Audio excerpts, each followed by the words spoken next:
Alors, pour tracer la parallèle à la droite D passant par le point E, on va avoir besoin de deux instruments de géométrie, l'équerre et la règle. On va commencer notre tracé comme si on voulait tracer non pas une parallèle, mais une perpendiculaire à la droite D. Donc on positionne l'équerre à angle droit avec la droite D. On glisse jusqu'au point E pour se positionner comme ceci. Ici, on ne trace pas la perpendiculaire, on va poser notre règle qui va jouer le rôle de la droite perpendiculaire.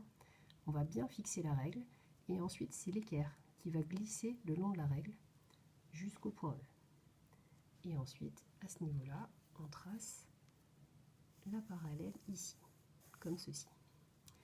Ensuite, on peut enlever nos instruments et on va prolonger la droite parallèle que nous avons tracée. Comme ceci. Donc cette droite, on va la nommer, par exemple là, on va la nommer D1. Et on ne va pas oublier de coder en précisant, à côté de la figure, que la droite D est parallèle à la droite D1. Même travail ici, on va tracer la perpendiculaire, la parallèle à la droite D' passant par le point F. On démarre comme si on voulait tracer une perpendiculaire.